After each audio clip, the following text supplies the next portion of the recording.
Some people react to conflict by fighting back. Others try to run away. But for many of us, especially those sensitive to rejection, our default reaction is to freeze or people please. Understanding chakras and energies isn't about worrying something in you is broken. Instead, it's a gentle reminder emotions are meant to flow.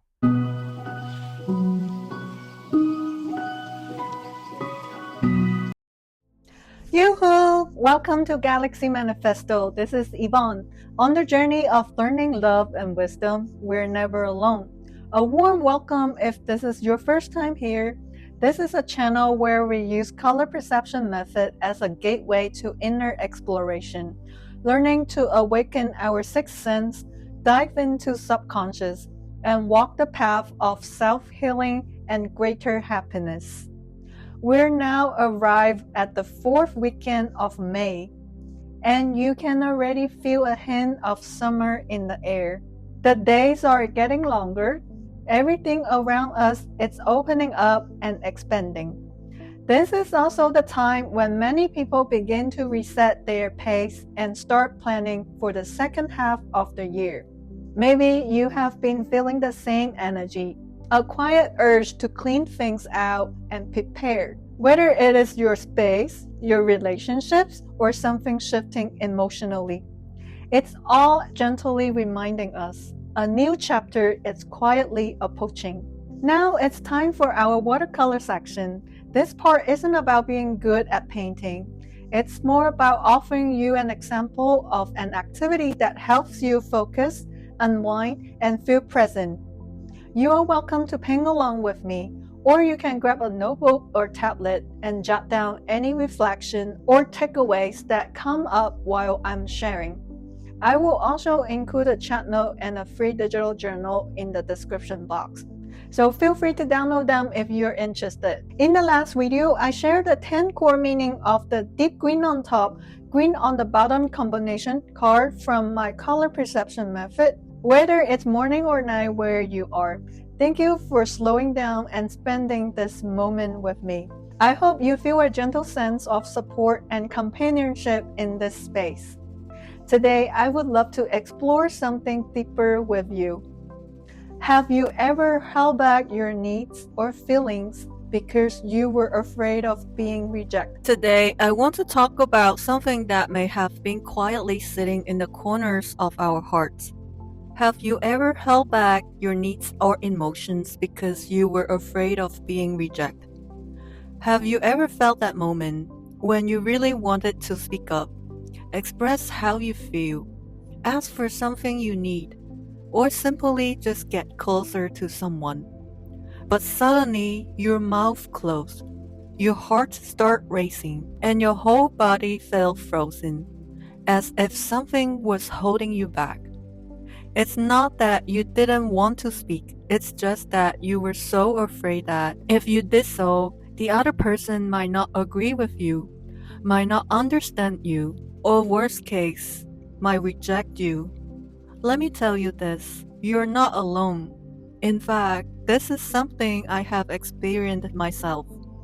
I still remember a time when I stayed silent out of fear of rejection. I was in a close relationship and I have so many feelings I wanted to share, but the fear held me back. I was afraid that if I expressed my disappointment, he would think I was being difficult, or worse, start pulling away because he didn't understand my emotions. Eventually, this relationship still slowly drifted apart.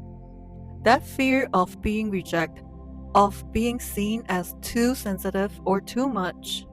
Have you ever felt that too? Maybe in a quiet moment, you choose not to speak, simply because your fear was louder than your voice. It's not just a close relationship. Many of us have experienced similar situations in everyday life. For example, imagine you are already exhausted from working overtime, and your boss still asks you to work over the weekend too. Deep down, you really want to say no. You need to rest, and you have already promised your family you would spend some time with them. But when the words come out, you say, Sure, no problem. Right after that, your heart feels heavy. You're tired and resentful, but you force yourself to agree because you're afraid. You're afraid of your boss might see you as uncommitted or think you are not trying hard enough. So you suppress your own needs to avoid potential conflict or rejection. Or think about a situation at home. Maybe you grew up as a good child, always obedient, never expressing your sadness or dissatisfaction in front of your parents, even now as an adult. When your family asks something you don't agree with, you still nod and go along. Why? Because deep inside, there's still that child who desperately wants to be loved and is afraid, if I say no, will they stop accepting me? So you force yourself to meet others' expectations, even when it goes against your true feelings. And at night, in the quiet, you feel the weight of suppression and emotional fatigue. In these moments, our inner feelings can be very complex. On the outside, we may appear calm, but inside, we are crying. We might say, I'm fine, but our bodies are tense, our stomachs in knots. When we suppress our needs and emotions, we also silence the voice of our true self. Over time, this can build up into a deep sense of frustration, loneliness, and even a fading sense of self worth. Why are we often so afraid of being rejected? So much so that we would rather hold back our truth than risk expressing it. The answer usually lies in a subconscious fear response. Deep inside, every one of us carries an instinctive fear of rejection. This fear often tracks back on childhood experience. Maybe there was a time when we asked for help but were ignored, or when we voiced a need and were met with criticism. Experience like this can teach a young heart it's dangerous to be real. If I express myself, I might be laughed at or abandoned. When this fear of rejection becomes embedded in our subconscious, it triggers an automatic defense mechanism. You have probably heard of the fight, flight, or freeze response in the psychology. Interestingly, this also shows up in our relationship. Some people react to conflict by fighting back. Others try to run away. But for many of us, especially those sensitive to rejection, our default reaction is to freeze or people please. It's like how animals freeze when they sense danger. When we fear conflict or disapproval, our hearts tighten and we instinctively go quiet or try to make the other person happy to avoid being hurt. This reaction is often so automatic that we don't even realize it's happening. Before we can think it through, our brain and body hit the brakes. The words we want to say get stuck in our throat, and the needs we want to express get locked away inside. We may just notice a racing heart, sweaty palms, or an unexplained sense of anxiety. And suddenly, speaking up feels almost impossible. That's our subconscious whispering. Careful, stay quiet, or you might get rejected. Understanding this is crucial. We're not weak or strange. It's simply that a part of us, our younger, wounded self, is still afraid.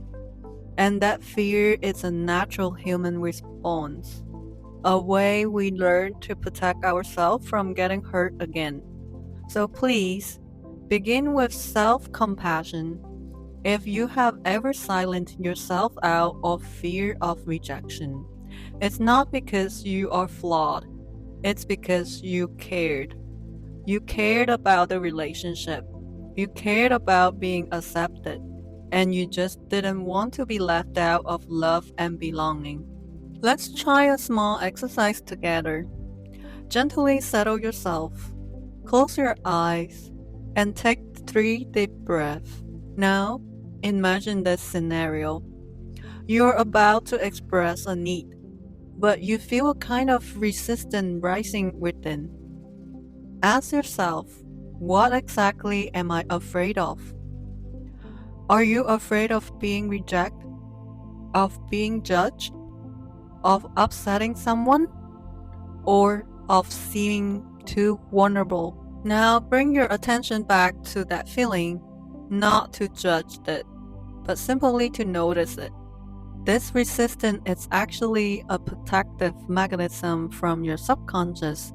It's not bad, it's just being tried too hard. In psychology, this is known as a defense mechanism. It often comes from past experience. For example, if your feelings were ignored, criticized, or mocked in childhood, your subconscious might have learned this. Being honest about how I feel equals danger. But from a spiritual perspective, each of us came into this world to learn how to love and be loved. And the foundation of love is authenticity. Suppressing your truth might help you avoid rejection in the moment, but over time, it can disconnect you from others and from yourself. So what can we do to gently move past these subconscious fears? The first step is cultivating awareness of our present state. I call this intuitive awareness practice. Learning to catch the signals your bodies and emotions are sending, and slowly recognizing when fear is trying to take over. Next time you notice yourself going silent out of fear, pause. Take just a few seconds to scan your body. Are you breathing more shallowly? Is your heart racing? Do you feel tensions in your throat, like words are stuck? Is there a tightness in your stomach? These physical signals are often how your subconscious communicates. When you're afraid, our bodies speak the truth. Learning to notice this subtle change is a way to let your intuition show you what's really happening inside. You can also turn into your emotion. Maybe you feel fear on the surface, but underneath, they might be a sadness, anger, or hurt. Ask yourself gently, what emotion is rising in me right now? Is this because a real need is going unmet? Or because I fear I'm not being valued? These soft, reflective questions help bringing unconscious feeling into conscious awareness. By observing our thoughts, body signals, and emotional cues, we begin to build intuitive awareness. Think of it as a gentle night light, helping you see the part of yourself that's still afraid. And each time you practice this, you're slowly reconnecting with yourself. Over time, you will find that even when fear shows up, you can stay more calm, more present, and more in control rather than letting fear take the lead. When we talk about suppressing emotions and fear, I would like to share a perspective from the spiritual side. In many spiritual traditions, our emotions are seen as a form of energy. If we don't allow this energy to move, it gets stuck in the body. Over time, this blocked energy can show up as discomfort, both physically and emotionally. For example, you may have heard of the chakras, the energy centers in the body. Among the 7 main chakras, the heart chakra is associated with love and connection. It's located near the center of the chest, around the heart area. When we shut down emotionally or build walls to avoid rejections, the energy of the heart chakra may become imbalanced or blocked. You might notice a tightness in your chest, a sense of emotional disconnection in close relationships, or even physical issues like chest tensions or lowered immunity. This can be signs of stagnant emotional energy. A little higher at the throat, we have the throat chakra, which governs communications and self-expression. When we constantly suppress our voice or hold back our truth, this energy center can also become constricted. You might frequently feel a tight throat, a constant need to clear it, or even experience recurrent throat inflammation. This sensation might be your body's way of telling you there are words, truths, and feelings stuck here, waiting to be released. Understanding chakras and energies isn't about worrying something in you is broken. Instead, it's a gentle reminder emotions are meant to flow. When we begin to acknowledge our feelings and needs and find ways to express them, it's like opening a gate. The stuck energy can start to move again. We may feel lighter, more open, and more at ease in our body and mind. In this process, don't forget about your inner child. Each of us carries a younger version of ourselves within, a child who was once hurt and still longs for love and safety. Often, when we fear rejection, it is this inner child crying out, "Please don't leave me. Please don't dismiss me." What we can do is gently hold that child in our hearts and say, "I'm here now. I will protect you. Your feelings matter. You're allowed to tell me how you truly feel." This kind of inner dialogue is a form of healing. It soothes the part of us that once felt hurt just for being honest, just for wanting to be seen. After everything we have talked about, I would like to invite you to try a simple but meaningful exercise. Please take a moment to grab a piece of paper and a pen, or open your journal in your tablet. For the next few minutes, I encourage you to give yourself a quiet, safe space to write about a personal experience where you suppressed your emotions or needs. Think back, what was the situation like? What happened that made you choose to stay silent or hold yourself back? Describe the setting, the other person's reaction, and most importantly, how you felt inside. You might write something like, "I felt really sad, but I pretended everything was fine." Or, "I really wanted something, but I convinced myself not to ask." Try to notice and include what your body felt at the time. Was it your heart racing? Did your breathing get shallow? Were your hands trembling, or did your chest feel hot? These physical sensations are important. They're your body's way of recording the truth. As you write, try not to judge or analyze yourself. Simply let the memory unfold honestly onto the page. If you find yourself tearing up or feeling a wave of tenderness for your past self, that's perfectly okay. Give yourself permission to feel whatever comes up. This is a moment for honest self-connection. When you have finished, read what you wrote with kindness. Remind yourself you are brave. It takes real courage to face the parts of ourselves we once have to hide.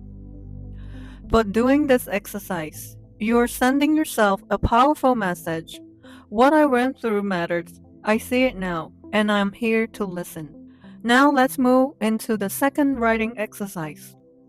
This time, I invite you to write a letter to the version of yourself who chose to remain silent. Maybe it's the you that showed up in the memory you just reflect on.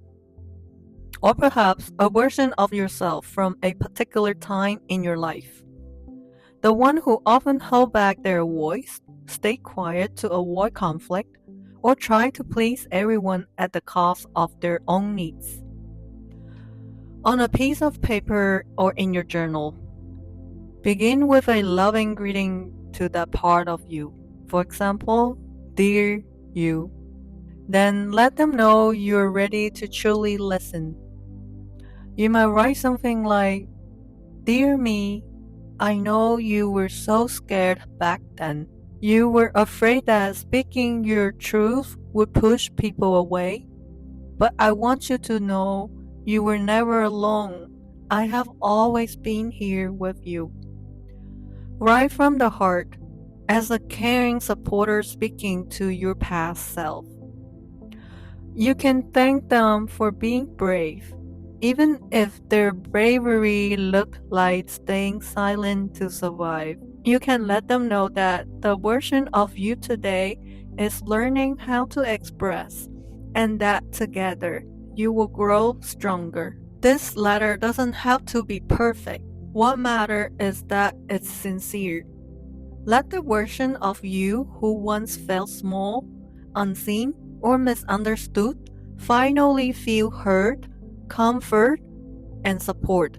And when you finish writing, try reading the letter out loud to yourself. Let each word ripple through your heart. If tears come, let them flow. If you feel a sense of lightness or release, that's a sign that healing is happening. Through this writing practice, you're reaching out to your inner child, offering them the hug they have been waiting for. You're gently saying, "I'm here now, and I'm ready to listen.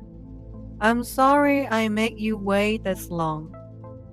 And in doing so, you're telling those old wounds it's safe to begin healing now. Now, after the self-reflection and writing we just did, I would like to guide you through a simple yet powerful practice. These are positive statements designed to help us rebuild a sense of safety and self-connection on a subconscious level. When we repeat these affirmations to ourselves, our inner world gradually begins to accept new beliefs that we are worthy of love, of being heard, and of being respected. You're welcome to repeat them out loud with me, or simply say them quietly in your heart. Here are the 9 healing affirmations. I'm safe and able to express my emotions and needs with confidence. I'm deserving of love and acceptance, and my feelings hold significance. I possess inner strength and can articulate my thoughts with clarity and courage. I place trust in myself and in my intuition, and I honor the voice within.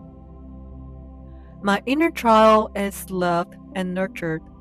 I'm willing to listen and embrace their emotions. I release the fear of rejection and restore a sense of inner security.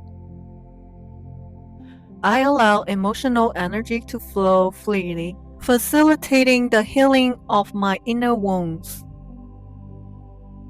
I granted myself the permission to express my needs with honesty. I'm worthy of relationship where I'm understood, accepted, and supported. As you practice these affirmations, take a moment to feel how each one resonates within your body. At first, you might feel unsure or wonder, "Do I really deserve this?" But please remember, you have always been worthy of love.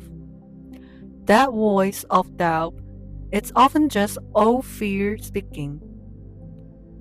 And through this gentle, consistent practice of affirmations, we're slowly dissolving that fear with love and trust, one breath at a time. Thank you for spending this time with me today, walking through this journey together. We have touched some of the softest yet bravest part of your heart.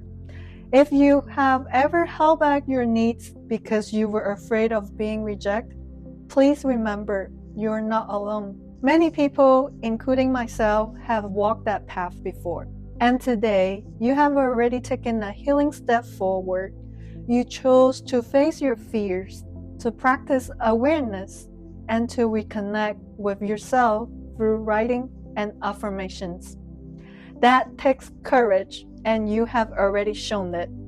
In the days ahead, fear may still show up from time to time, and that's okay. Whenever it comes, just like we practiced earlier, take a deep breath, place your hand gently on your heart, and softly say to yourself, I know you are scared. It's okay. We will face this together.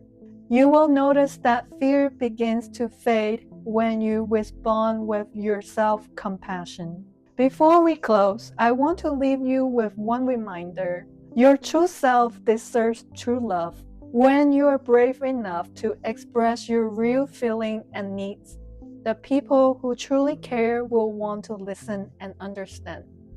And for those who can't accept the real you, that's okay too. You don't need to shrink or bend yourself to fit into a connection that doesn't honor you. I hope today's conversation has planted a warm seed inside you.